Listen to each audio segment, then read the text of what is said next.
다 같이 사도신경을 고백하심으로 새벽 예배를 하나님께 드리겠습니다. 나는 전능하신 아버지 하나님, 천지의 창조주를 믿습니다. 나는 그 유일하신 아들, 우리 주 예수 그리스도를 믿습니다.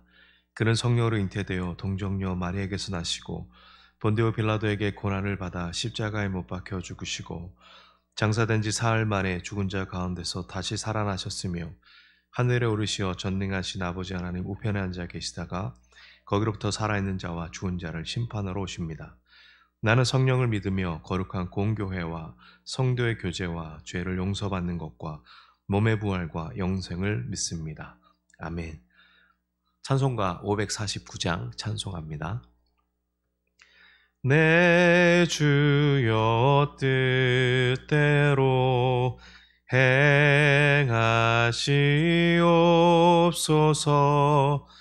온 몸과 영혼을 다 주께 드리니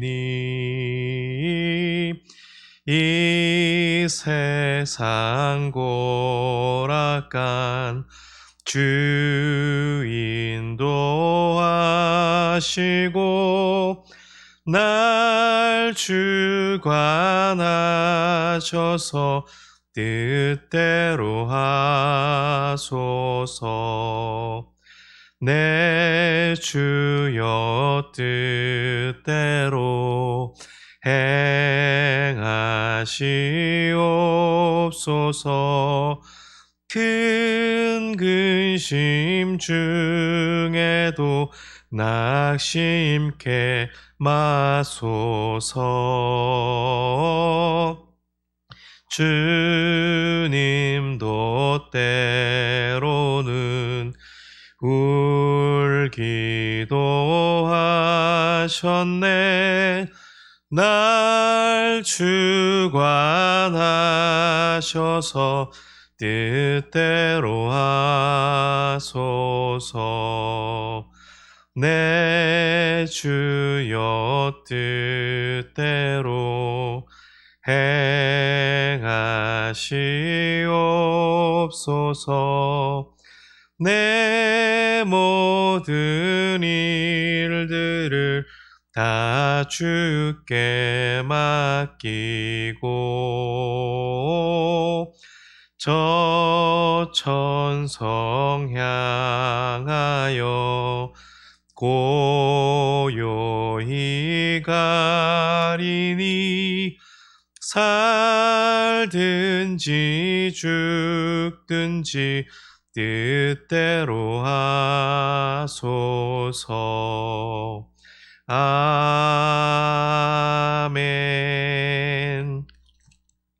오늘 우리 함께 나눌 말씀은 마태복음 26장 36절에서 46절까지 말씀입니다. 이에 예수께서 제자들과 함께 겟세마네라 하는 곳에 이르러 제자들에게 이르시되 내가 저기 가서 기도할 동안에 너희는 여기 앉아 있으라 하시고 베드로와 세베대의 두 아들을 데리고 가실새 고민하고 슬퍼하사 이에 말씀하시되 내 마음이 매우 고민하여 죽게 되었으니 너희는 여기 머물러 나와 함께 깨어 있으라 하시고 조금 나아가서 얼굴을 땅에 대시고 엎드려 기도하여 이르시되 내 아버지여 만일 할만하시거든 이 잔을 내게서 지나가게 하옵소서. 그러나 나의 원대로 마시옵고 아버지의 원대로 하옵소서 하시고 제자들에게 오사 그 자는 것을 보시고 베드로에게 말씀하시되 너희가 나와 함께 한 시간도 이렇게 깨어 있을 수 없더냐. 시험에 들지 않게 깨어 기도하라. 마음에는 원이로되 육신이 약하도다 하시고 다시 두 번째 나아가 기도하여 이르시되 내 아버지여 만일 내가 마시지 않고는 이 잔이 내게서 지나갈 수 없거든 아버지의 원대로 되기를 원하나이다 하시고 다시 오사 보신즉 그들이 자니 이는 그들의 눈이 피곤함일러라. 또 그들을 두시고 나아가 세 번째 같은 말씀으로 기도하신 후 이에 제자들에게 오사 이르시되 이제는 자고 쉬라. 보라 때가 가까이 왔으니 인자가 죄인의 손에 팔리느니라. 일어나라 함께 가자. 보라 나를 파는 자가 가까이 왔느니라. 아멘. 예수님은 앞장에서까지 하나님 나라와 종말에 대해서 계속해서 말씀하시면서 이제는 그것의 마지막 최종 정점인 메시아로서 걸어가야 될 십자가의 길에 대해서 말씀이 시작이 됩니다. 주님은 공생의 사역을 시작하시면서 습관적으로 감람산으로 올라가셨습니다. 쉴 때 또 기도하실 때 감람산은 늘 주님의 애용하던 장소였습니다. 누가복음 21장 37절에 보니까 예수께서 낮이면 성전에서 가르치시고 밤이면 나가 감람원이라 하는 산에서 쉬셨다라고 기록할 정도입니다. 겟세마네는 감람산 아래에 위치한 기드론 골짜기에 위치하고 있었습니다. 아마 주님은 제자들에게 입구에서 기다리라 말하고 더 깊은 곳으로 들어가셨던 것으로 생각이 듭니다. 주님은 이제 그 밤에 십자가에 달리시기 위해 잡히셔야 하는 그런 위기의 순간을 보내고 계셨습니다. 그 위기의 순간에 주님이 찾은 곳이 바로 한적한 곳이었습니다. 주님은 늘 힘들고 어려울 때 또 쉼이 필요할 때마다 이 감람산으로 나와서 또 자신의 삶을 돌아보셨고 하나님께 뜻을 묻고 기도하셨습니다. 37절 8절입니다. 베드로와 세베대의 두 아들을 데리고 가실새 고민하고 슬퍼하사 이에 말씀하시되 내 마음이 매우 고민하여 죽게 되었으니 너희는 여기 머물러 나와 함께 깨어 있으라 하시고, 주님은 37절과 8절에서 고민하고 슬퍼하셨고 내 마음이 그래서 고민하고 죽게 되었고 그래서 어려운 순간임을 제자들에게 말씀하셨습니다. 그 순간에 한적한 곳으로 가서 하나님과 대면하여 앉아 계신 것입니다. 주님은 그 한적한 곳에서 무엇을 하셨을까? 주님은 이미 당신이 걸으셔야 되는 그런 길이 무엇이고 어떤 죽임을 당하실지 알고 계셨습니다. 그러나 그 죽음의 순간이 임박해 오자 인간의 성정을 가진 예수님도 가급적이면 그 잔을 옮기고 그 어려움을 당하지 않기를 원하셨을지도 모릅니다. 그래서 고민과 슬픔에 빠졌다고 기록하고 있습니다. 우리는 처음 예수님께서 공생애를 시작하실 때에 그 사탄이 40일을 금식하라고 주신 그런 이야기 속에서 예수님 앞에 나타나 쉬운 길로 가라고 또 내게 경배하라고 계속해서 유혹의 마음을 예수님에게 주었던 것을 우리는 알 수 있습니다. 그때 주님은 하나님의 말씀으로 승리하셨습니다. 그 주님이 이제 임박한 죽음을 앞에 두고 잠시 후면은 당하게 될 그 고통의 무게를 감하면서 실감하면서 이제는 주님 앞에 무릎을 꿇고 기도하기 시작하셨습니다. 우리는 여기에서 영적인 생활의 중요한 원리를 발견할 수 있습니다. 그것은 무엇이냐면 위기의 순간에 하나님께 기도하는 것입니다. 아버지여 만일 할만하시거든 이 잔을 내게서 지나가게 하옵소서. 그러나 나의 원대로 마옵시고 아버지의 원대로 하옵소서. 여러분, 이 기도는 무엇을 우리에게 말씀하고 있습니까?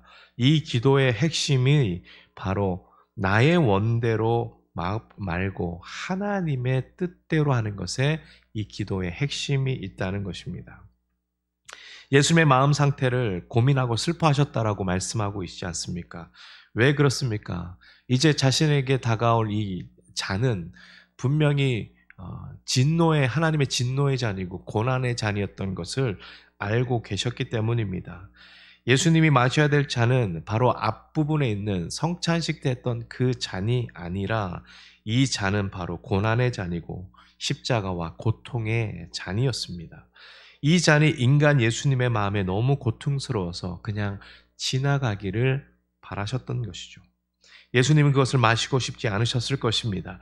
예수님은 이것을 지나가는 일만큼은 좀 면하게 해달라, 그렇게 기도하셨습니다. 예수님은 자신이 제자들에게 가르쳤던 기도를 하셨습니다. 나의 원대로 마옵시고 아버지의 뜻대로 되기를 원한다고 기도하셨죠. 그리고 예수님은 내가 마시지 않고는 이 잔이 내게서 지나갈 수 없거든 하나님의 원대로 되기를 원한다라고 기록하고 있습니다. 42절입니다.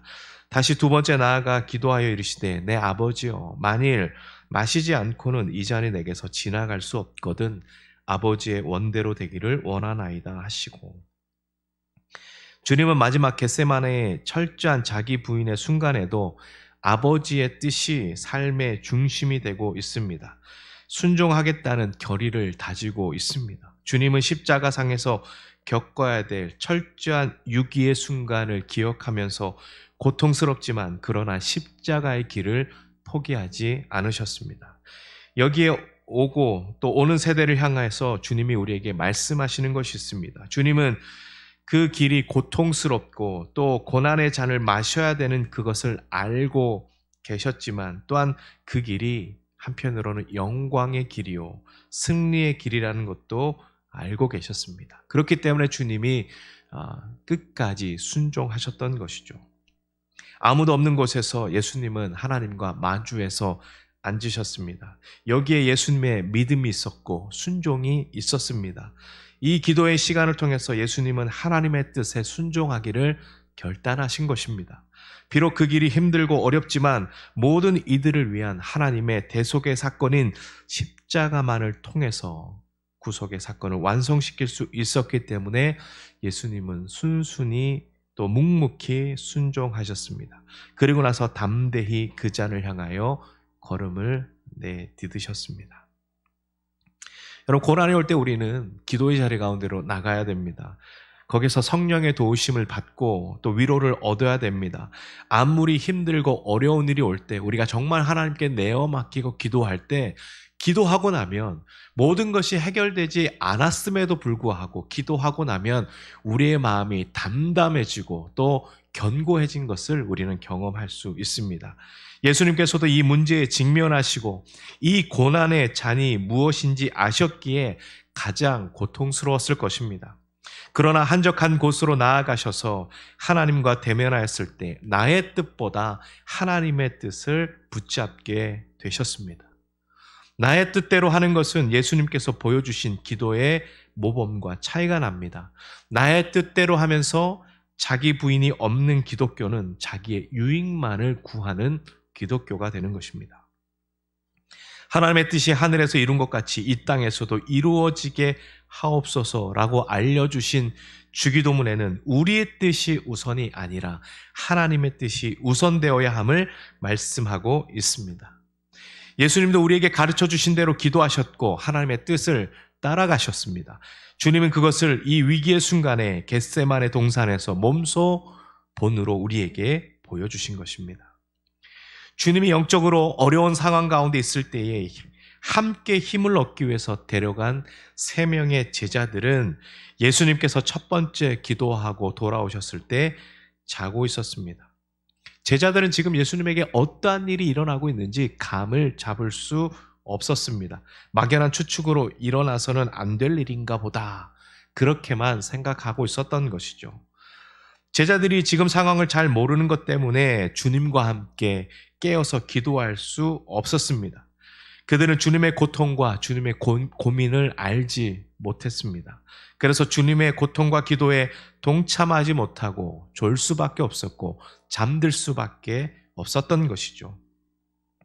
만약 예수님에게 잠시 뒤에 일어날 일이 어떤 것인지 알고 있었더라면 제자들은 잠시 뒤에 닥쳐올 시험과 유혹에 승리하기 위해서 아마 깨어서 함께 기도했을 것입니다.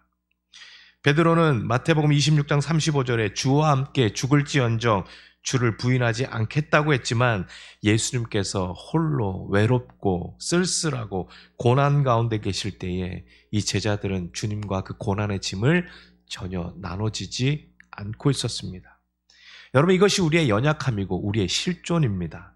주를 위해 헌신하겠다고 말하고 함께 죽으러 가자고 말했던 도마와 같은 우리들이지만 정작 주님이 필요하실 때는 우리는 급하게 발을 빼고 마는 존재가 되는 것이죠. 이것이 우리의 연약한 믿음이라는 것입니다. 우리의 이러한 연약한 믿음을 직면해야 됩니다. 누구도 이 연약함으로부터 예외는 없습니다. 그래서 우리의 연약함을 도우시기 위해서 성령님이 필요하죠. 내 안에 내주하심으로 우리에게 힘을 주시고 예수님께서 말씀하신 것을 생각나게 하시는 성령의 도우심을 붙잡을 수 있기를 소망합니다. 자, 그런데 예수님과 함께 그곳에서 깨어서 기도하는 기도의 동력자로 불렀던 제자들이 자고 있음에도 불구하고 3번의 기도가 끝나고 나서 주님은 이런 제자들을 일어나서 함께 가자라고 말씀하고 있습니다. 네, 그런 제자들을 훈련해서 사용하십니다. 연약한 우리를 흔들어서 사용하고 깨우시고 함께 가자고 말씀하고 있습니다. 이것이 우리에게 주신 하나님의 은혜 아니겠습니까? 여러분 삶이 공고하십니까? 그렇다면 우리에게도 주님과 만날 수 있는 한적한 곳이 필요합니다. 주님의 겟세마네는 다시금 주님이 걸어가셔야 될 그 길을 기꺼이 걸어갈 수 있도록 도와주신 영적인 충전소와 같습니다. 힘을 얻는 곳입니다. 여러분의 감람원은 어디 있습니까? 여러분의 겟세마네 동산은 어디에 있습니까? 그것이 없다면 여러분은 제자들처럼 영적인 깊은 잠에서 헤어나오지 못하고 있을 가능성이 많습니다. 주님은 감람원에서 다시금 말씀의 원리, 하나님의 뜻을 분별하고 순종했습니다. 우리에게 겟세마네가 없다면 어쩌면 우리는 하나님의 뜻에 별 관심이 없이 타성에 젖어 살아가는 성도일 가능성이 높다는 것을 명심하시길 바랍니다. 주님도 그 연약함으로 한적한 곳이 필요하셨습니다. 하물며 우리에게는 더욱더 이러한 겟세마네가 필요한 것이죠. 기도가 필요합니다. 하나님과 대면하여 앉을 그 장소가 우리에게 필요하다는 것을 기억하시길 바랍니다. 다음 주부터는 고난주간 특별 새벽 기도회가 일주일간 시작됩니다. 마음은 온이로되 육신이 약해서 또 눈이 피곤함으로 새벽을 깨우는 것이 힘듭니다 라고 말하는 분이 계시거나 코로나로 인해서 온라인 예배에 너무나도 익숙해서 교회 가는 것이 이제는 좀 싫을 정도로 그냥 익숙해져 버린 그런 상태에 우리가 있다면 여러분 그것은 바로 우리의 마음이 연약해진 것입니다. 내가 지금 할 수 있는 한 하나님께 최선을 다하고 있는가? 우리는 자문할 수 있어야 되는 것이죠. 원하옵기는 고난주간 특별 새벽 기도를 통해서 성도님들께서 힘들어하는 그런 삶의 자리에서 하나님의 뜻은 무엇인가? 내가 다시 결단하고 또 하나님의 뜻을 구하는 자리가 어디여야 되는가? 믿음을 회복하고 은혜를 회복하고 십자가의 길을 걸어갈 힘을 충전할 수 있는 특별 새벽 기도회가 되기를 간절히 소망합니다. 너무 분주해서 기도하지 못합니다. 너무 바빠서 예배드리지 못합니다. 너무 바빠서 말씀 앞에 서지 못합니다. 그렇다면 여러분은 얼마 가지 못해서 세속의 길로 걸어갈 수밖에 없다는 것을 기억하시길 바랍니다. 아무리 바빠도 바빠서 더 많이 기도하고 바쁘기 때문에 더 많이 말씀 앞에 머무는 성도님들이 되시길 바랍니다.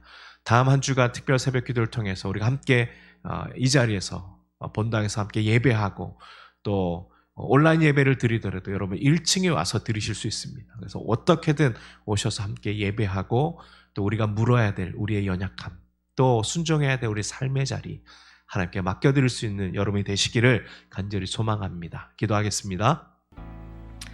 하나님 아버지 감사합니다. 우리의 연약함은 늘 우리 가운데 있습니다. 그렇기 때문에 우리는 주님과 같이 겟세마네 동산에서 우리가 하나님 앞에 하나님을 만나고 기도할 수 있는 삶의 자리가 필요합니다. 하나님 바쁘기 때문에 또 익숙해졌기 때문에 예배하는 것을 또 묵상하는 것을 기도하는 것을 우리가 뒷전으로 미루고 있다면 우리는 하나님 앞에 최선을 다하고 있지 않은 것임을 다시 한번 고백합니다. 하나님 말씀 앞에 머물게 하여 주시고 기도의 자리 앞에 머물게 하여 주셔서 하나님의 뜻이 무엇인지 잘 분별하는 저희 모든 성도들이 될 수 있도록 도와주시며 특별히 다음 주부터 시작되는 고난주간 특별 새벽 기도회를 통해서 하나님 앞에 나오며 십자가의 길을 우리가 다시 한번 걷기로 결단하는 우리 성도님들의 삶이 되도록 인도하여 주옵소서. 감사하며 예수님의 이름으로 기도드립니다. 아멘. 우리 기도 제목들을 가지고 함께 기도하며 주님 앞에 나가시겠습니다. 기도하겠습니다.